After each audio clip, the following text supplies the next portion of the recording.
Today, I'm giving you guys a tour of a new sight. It's a single pin sight that I just put on the old Pearson bow.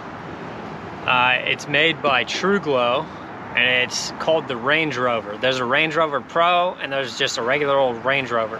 I got the regular Range Rover. The reason that I went with the TruGlow Range Rover was because it's a single pin sight. It's either 0.19 or 0.019 diameter. So it's very, very small, so you can see there's not very much target obstruction by using a smaller diameter pin. That was one thing I really liked. I don't know about you guys, but I get highly distracted by the other pins on those pins with 4 or 5 sights. That's what I was rocking for the first couple weeks of kind of joining the compound world.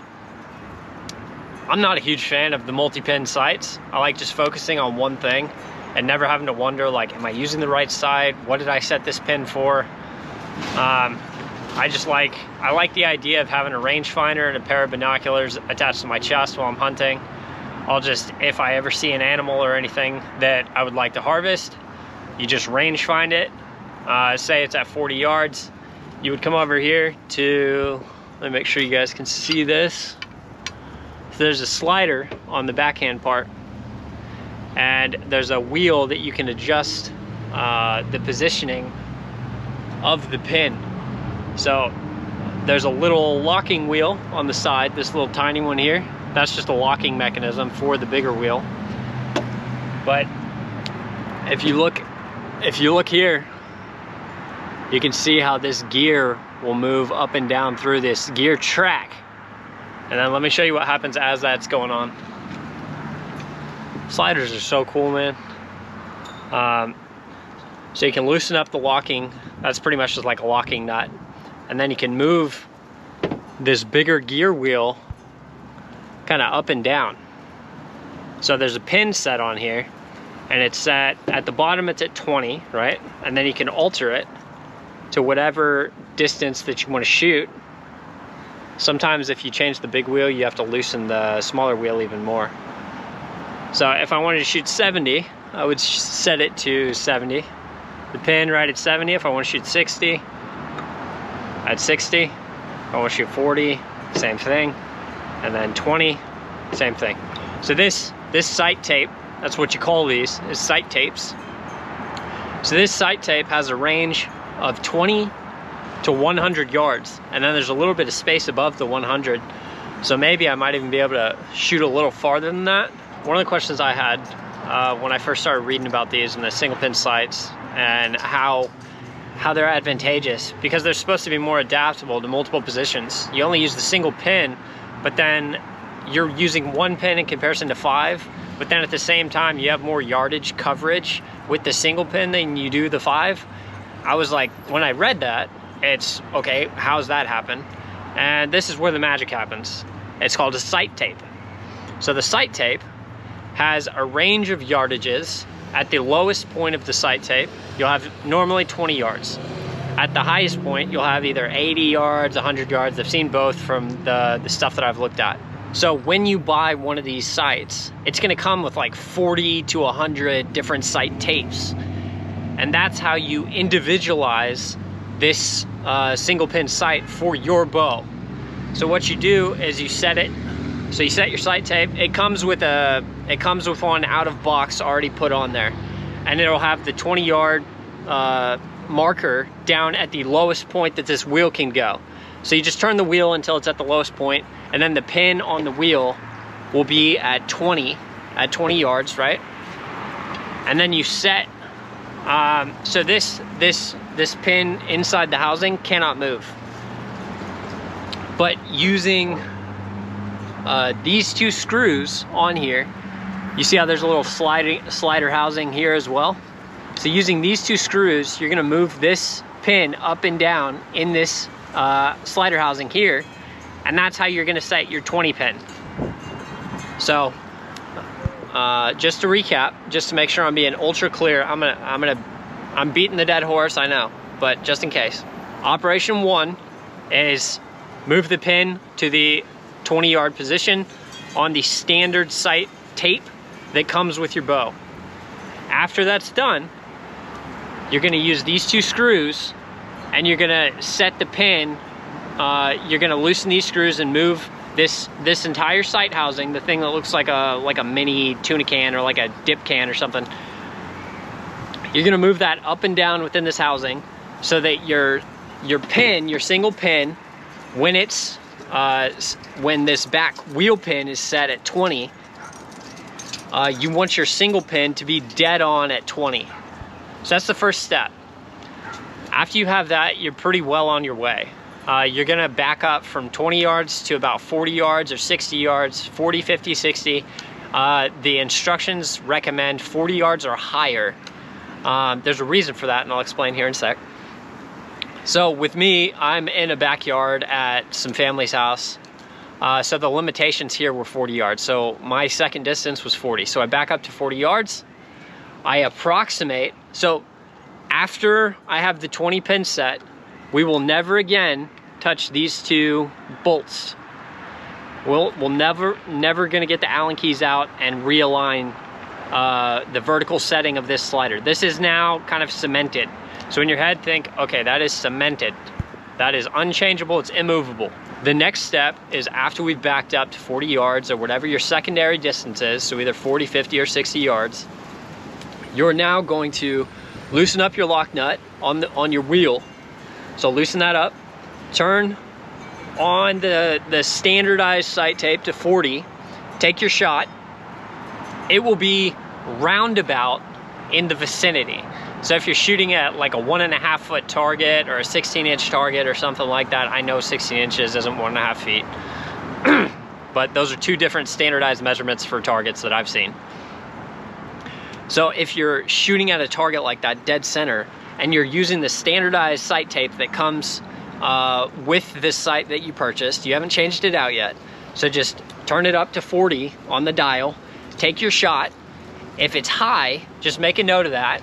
And if it's high, that means that your sight is too low, which is causing you to raise the bow up and shoot too high. So if it's high, that means that you need to lower your wheel to maybe 35. So instead of 40, maybe you would want to go to 35 and take a shot. Maybe your bow is a little faster. So after you have the wheel down at 35, take another shot. Say it's dead on at 35. So you know that your 35 distance is actually like your 35 distance on your sight tape, because it's not your individualized sight tape yet. It's just the standardized sight tape. So on the standardized one that comes out of package, your 35 distance could be your realistic individualized 40 distance. After you have that figured out, so your secondary distance could either be 40 yards, 50 yards, 60 yards. I would recommend doing 40 and then walking it up to 60 if you'd like. The higher that you can go, if you can push it out to 60 and you have room to sight it in at 60, do that. Because then you're gonna have a wider range, so everything in between those two numbers, everything in between the 20 and, for example, 60, that's a range of 40. That's a much better accuracy measurement than just doing 20 to 40 and then having a range of 20. You're gonna be much more precise the farther out that you can back it up. So the farther out that secondary number is, so for me that was 40. But say you push it out to 50, 60, yours is gonna, your sight tape is gonna be more accurate than mine. So how do we get from a standardized sight tape to an individualized sight tape? So this part's actually quite simple. You have the two measurements, and at this point, so assuming that this is a standardized sight tape, this is actually my individualized sight tape, but assuming this is the standardized one that comes out of box, we have our distance for 20, we set the pin and we set the side slider. That is cemented.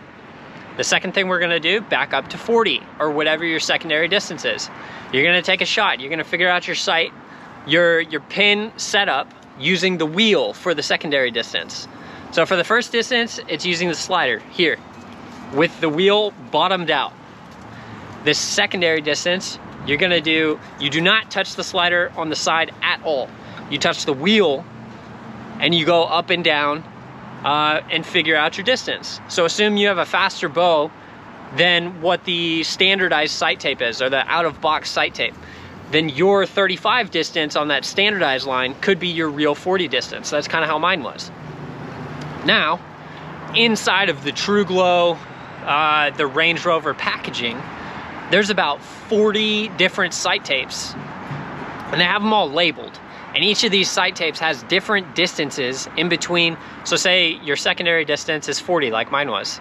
So I have a tick at 20. I know that when the wheel here is, when this pin is bottomed out, I'm at 20, right? And I know that when I'm at this distance, so like 35 on this pin, that's, for example, that would be my 40. So I know the distance. You're gonna measure the distance between your 20 and your 40 pin setup, and then using that distance, you're gonna match it up with whatever the sight tapes are. Let me see if I have the sight tapes on me, because that would really help. Okay, so I know I've been talking a lot about sight tapes and just saying the word. Before I actually bought this sight, I was still kind of, you hear sight tapes all the time and you're like, okay, what the heck? It's just a piece of paper with a bunch of marks on it. Like, what's the significance? These are the sight tapes that come with it.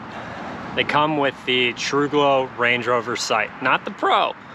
I just got the regular. But these are the sight tapes. Let's just take the top one, for example. So if you look very carefully at these, you can see how, so this bottom number is 20, and that's 20 yards across the entire thing.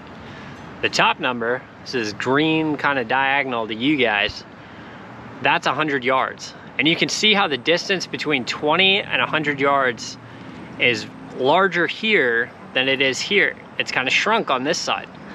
So that's kind of a macro level analysis for what we've already talked about. So our analysis is actually going to be from 20 to 40, which on this card, 40 is this like pinkish orange color. So I did my initial distance at 20, that's bottoming the wheel out on the sight. And then my secondary distance was 40, so that's going to be this orange line. And you might not be able to see it just due to the camera, but the distance between the 20 and 40 on this side of the card, or this strip, is very different from the distance between the 20 and 40 on this side of the card. And that's true for every different card. So there's like a zillion of these things. So there's pretty much countless sight tapes in here. So you're gonna be able to find and match up your desired, the exact distance between your 20 and 40. You're gonna find a card that's pretty much identical, and then you're gonna take that sight tape and say it's column 6 right here. You would just kind of peel this thing off. Let's hope that in the future I don't have a column 6, because I'm gonna use this one for an example's sake. But you pull this off, that's just, it has a sticky side, like an adhesive side. You're gonna line up the 20, which is at the bottom, this little green part right here. You're gonna put that right at the bottom out of your pin. Just in case that needs more explanation, I will lift the bow up and show you guys. Okay, we bottomed it out at 20, and then say that we have a real fast bow. Say you're one of those Matthews guys, or like a Matthews Lift, or a Matthews Phase 4 guy, or a Hoyt RX-8, or one of those like beast bows, right? So say you got a super speedy bow. Your secondary distance is not gonna be a true 40 on the standard, on the out-of-box sight tape that's already on there. Your secondary distance is gonna actually be like 35 or 30, because your bow is just smoking other bows, you know? So you want an individualized sight tape. So we know that measurement. We know that the 35 distance is actually like a 40 distance for our bow. Say for example's sake, right? So I would measure the distance between 20 and 35. So 20, the little hash mark right there, and 35. And I would pair that up on a neighboring sight tape on one of those pieces of paper. I would find the one that matches that distance between 20 and 40. And then I would use this sight tape as the new sight tape. And you just very carefully put it on, bottom the wheel out, like lower it all the way so that your pin is down at the bottom. And then just put the sticker on so that your 20 little hash mark is even with your pin. That's literally it. It's so simple.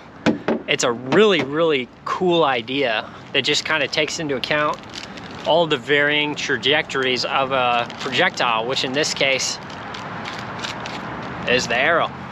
But still a super cool idea.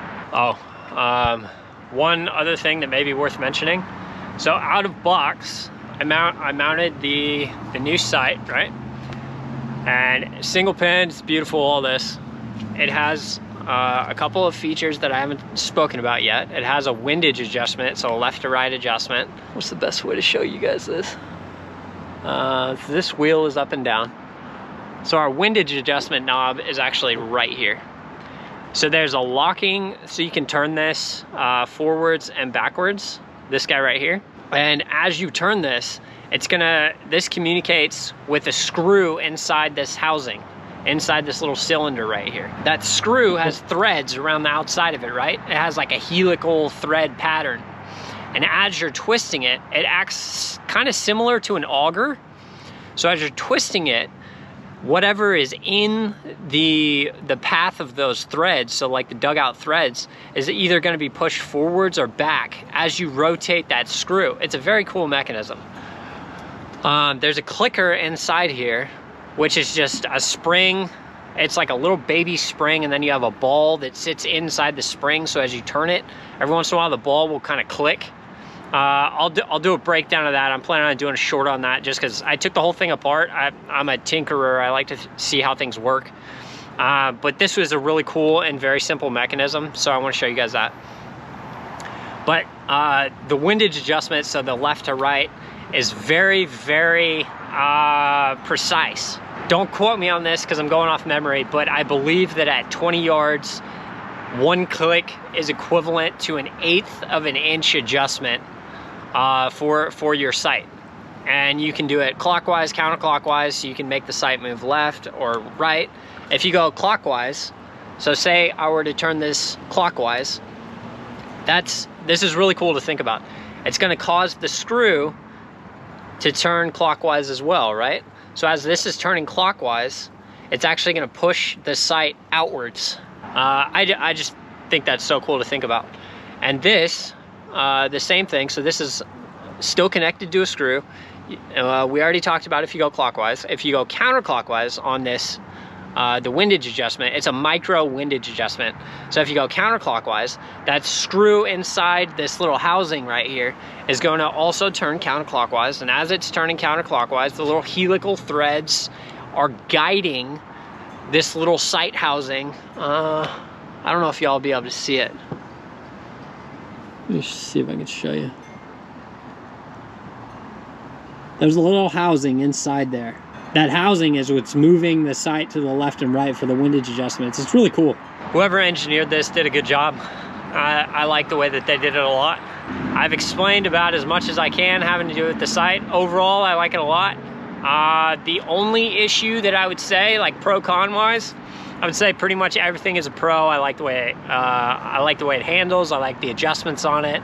I like the macro, the micro adjustments. I like everything. So the only con with this sight is that last night I was doing some shooting practice. It was cold as nuts, but I was doing some shooting and I started tapping on this this sight housing here, and there's still just like a baby amount of wobble, but the screw inside of here likes to kind of jimmy its way out. So put some Loctite in there, or put some super glue or whatever. Don't use Loctite red, use Loctite blue, or you'll never get that screw out in case you want to kind of tinker with it in the future. But the best way that I can show you guys the pros of this thing is to just use it. So I can't back out to like 100 yards like I would like. I'm limited by the location where I am, but I can show you 20, 30, 40. So let's get into that now.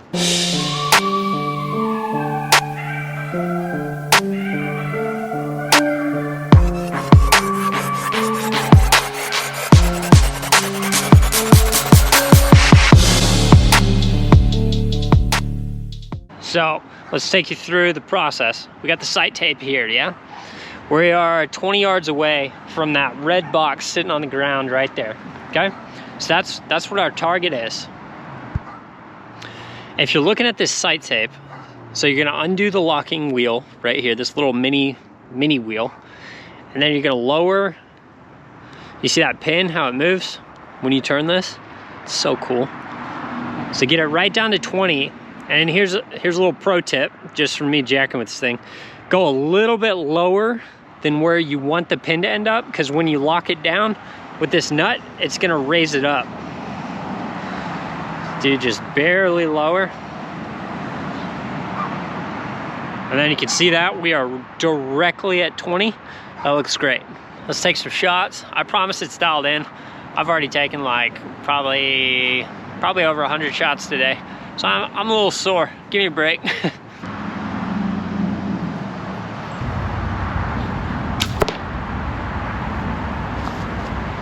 That was very close. The tail of it kind of popped up a little bit after it hit the target, but trust me, that was pretty on. I'll just do like 2 from each distance, just so you guys get the point. Second shot, 20 yards.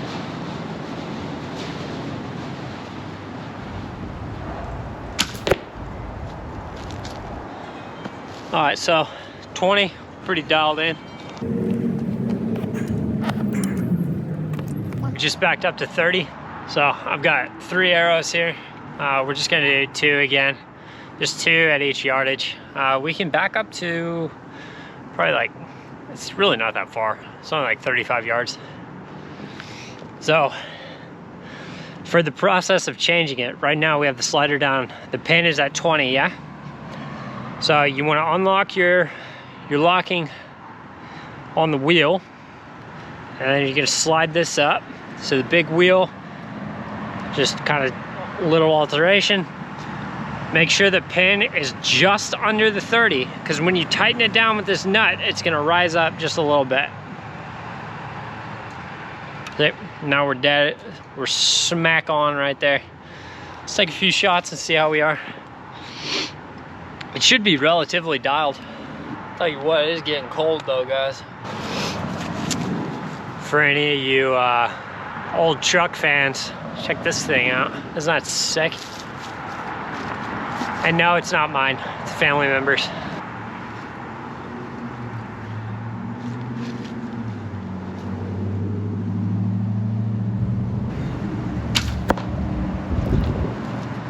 So that was slightly low, but it's not because of the sight. That's due to me.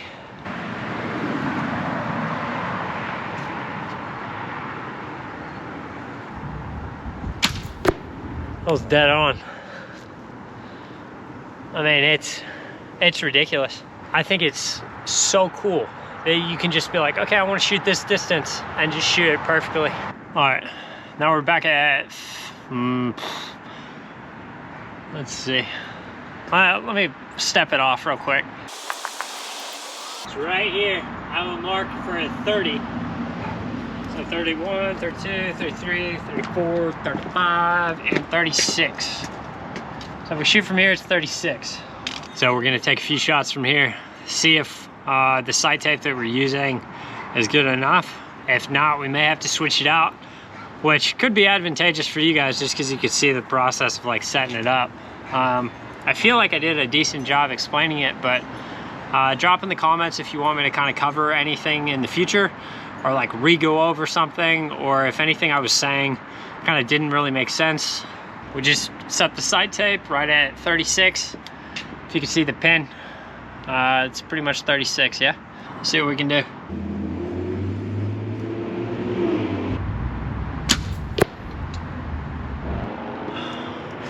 That is not bad. It's not like perfect, but for installing it yesterday, kind of tinkering a little bit today just to figure out how the whole thing worked, pretty happy with that. Let's take some more. Number 2, 36 yards, I believe.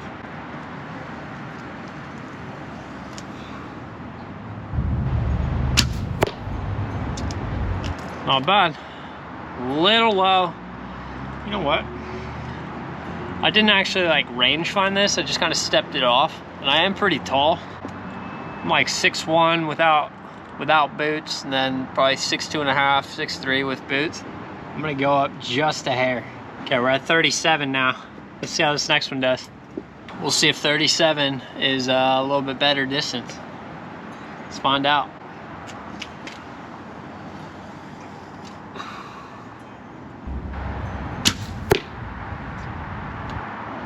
Tell you what, that's one hell of a way to end. I'd say it's spot on 37 from where we're standing. Let's go. Brutally honest review. I can't even say it's brutal. I mean, you can say like brutally honest just because I am being honest, but there's nothing brutal about it. This thing is slick as hell. Like I said yesterday, if you're still rocking a multi-pin sight, quit it. These are dope. I really like the adaptability of the slider. I like the idea of having a chest mount or the binocs kind of on my chest. Everything I need archery-wise on the chest. And then just being able to range find real quick, change the slider up and down, be dead set. You're gonna be confident. It's a really great transition. I like this a lot, and I'm very happy I made the switch. So just recap, this is a TruGlow Range Rover. It's not the Pro, it's just a TruGlow Range Rover. Works like a charm, doesn't break the bank. I got this for, I think like $139. So just under 140, or just over 140 if you're gonna do tax, but this thing is awesome. Highly recommend it to anybody who wants to get a single pin sight. Very affordable, really awesome mechanical advantage and everything. Very adaptable. Only one complaint, which is that I had to tighten down that one screw in order to secure the sight housing just a little bit better. But that's nothing. That took 3 minutes. And now I have an adaptable sight that can go from 20 yards to 100 yards. And that's amazing to me. I've had 5-pin sights that only went from, I say it like I've been in the compound world for forever. I had a 5-pin sight for like 2 weeks, but that one, that only went from 20 yards to 80 yards. And now I have a single pin sight that goes 20 yards to over 100 yards. There's some room on this tape where I could draw some extra hash marks if I wanted. You know, I could do like a 110, a 120. The only thing you gotta look out for. Okay, Jesus, come on. That guy's a small wiener. Or he has a huge wiener, and maybe that's why he needs the truck. If you know what that reference is from, drop it in the comments. It means you have good taste in comedy. No, there's extra room on here. So we could put hash marks at 110, 120, and do some like Cam Haynes style shooting where he's doing like the 160. That's so nuts. I don't know if you guys have seen that video. The guy shoots like an 11-inch group with like probably 10 arrows from 160 yards. He's a machine. We'll get there someday. Practice makes perfect, remember? Well, perfect practice makes perfect. The only thing you gotta look out for on this is if you are, so say you loosen this up, right? And say you wanna shoot a very long distance, so you're gonna kind of hype the wheel up and get your pin, so your wheel pin,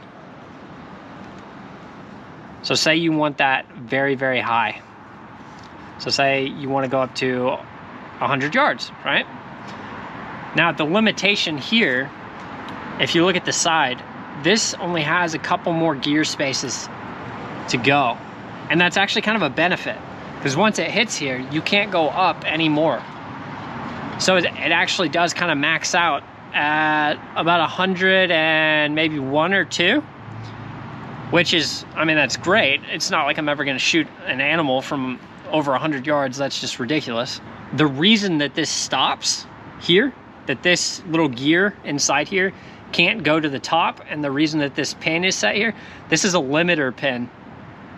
So if this wasn't here, you could just keep turning this thing and raise it all the way up, raise. And then as this side raises, this side lowers, right? But if this lowers too much, then it's in line with your arrow, and it's actually in the way of you shooting. So they pretty much thought of everything. I really like the way that this is engineered and designed. I'm a big fan. So yeah, TruGlow, great job. If you have any sights in the future that are like epic and you want to send them to me, be happy to test those out for you. I hope this video was helpful. I hope it leads to you guys getting some single pin sights, because they're awesome and they have a ridiculous amount of advantages over multi-pin sights in my opinion. But all in all, hope it helps. And of course, Always remember, live what you love.